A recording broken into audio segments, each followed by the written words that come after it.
And the whole time they were hitting you, and I know earlier they were heckling and saying, "Oh, he hears us." Or they were making fun of you because your gown didn't cover your entire body and making fun of that. And at this point, what were they saying to you? They were screaming obscenities at you, or? Yeah, and laughing a lot. There was a lot of laughter, and you know, it's really hard for me to talk about this, but you know, it's like he really hates this, as someone was gouging me in the eye or other things, and their purpose was entirely to humiliate me, not to destroy me, but to humiliate me, and they're biting and scratching and you know, violating me in all kinds of ways. And you wrote in the book that when they actually came in physical contact with you, even though you had seen what appeared to be clothing on them, you didn't feel any clothing at that point. Right. And that they were like humans, but they had describe what well, they their nails seemed very harsh and sharp. And a lot of them were biting me, and I've not been bit a lot in my life, but they seemed to have exceptionally sharp, jagged teeth as they were biting and gnawing on me. They're just ripping your flesh from your body, ripping it apart? Well, if they'd really wanted to do that, they could have had done with me in a few minutes. Right. No, they wanted to torment me. And so what they were doing was really simple. They were trying to inflict pain.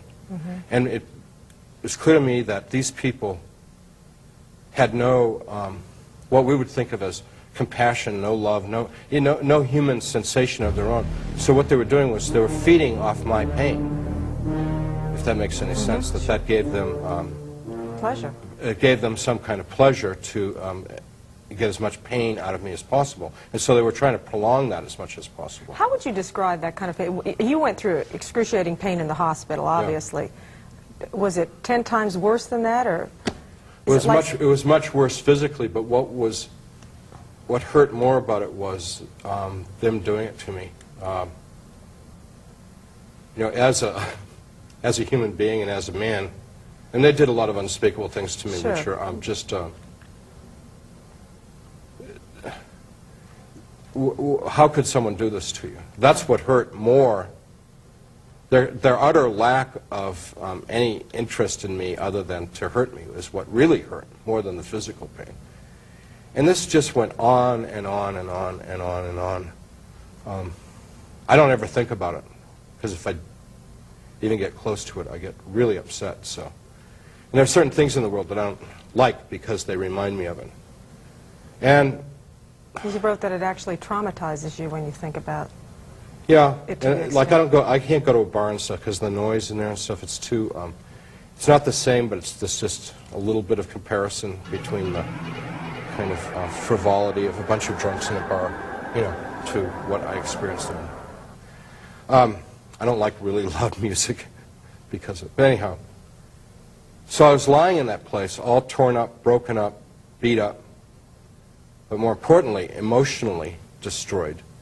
And people were kicking me, and I couldn't respond anymore. I couldn't even moan or groan or anything. I was lying in a fetal position, just sort of trying to protect myself, all ripped up, and people were kicking me, and they were expressing their disappointment that I didn't have any more response to what they were doing.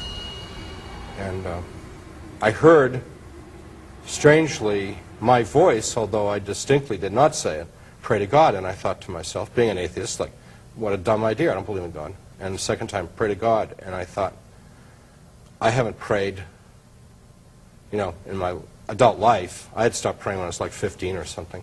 And I'm 38 now, so I had no remembrance of prayer. And I thought, I wouldn't even know how to pray if I wanted to pray. And then a third time, said pray to God, and I was thinking, what did I say when I was a kid? I was not intending to pray. I was just sort of curious if there was a prayer somewhere in my memory. And I was trying to remember things, and it all got mixed up with the Pledge of Allegiance and the National Anthem. It just became this big confused mess with the 23rd Psalm and the Our Father and things like that. And it was all these little phrases mixed up here and there in my mind.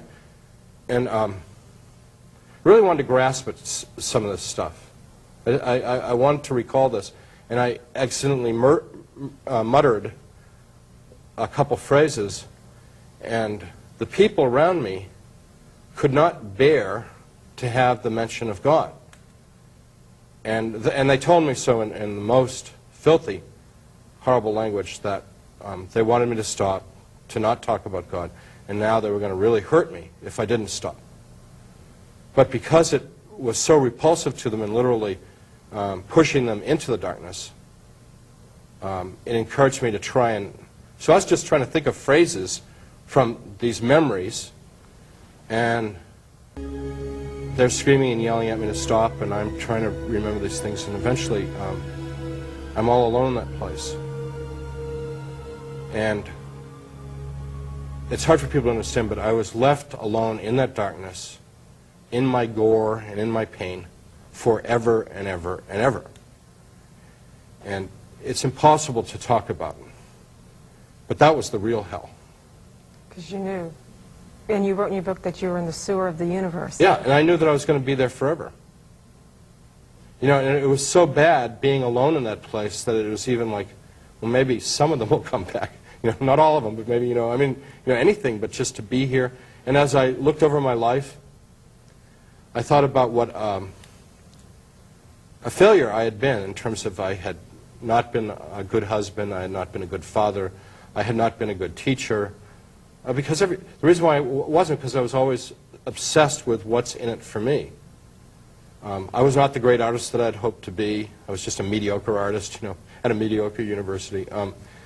Everything looked so bleak, and I was thinking, why was I ever born to end up in this place of horror and torment, and now just abject hopelessness and loneliness? I knew that I belonged there.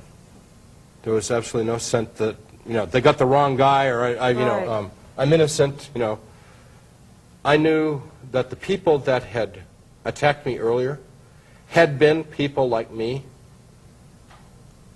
I'm not proud of this, I'm really ashamed of this, but there was a spiritual affinity between them and me.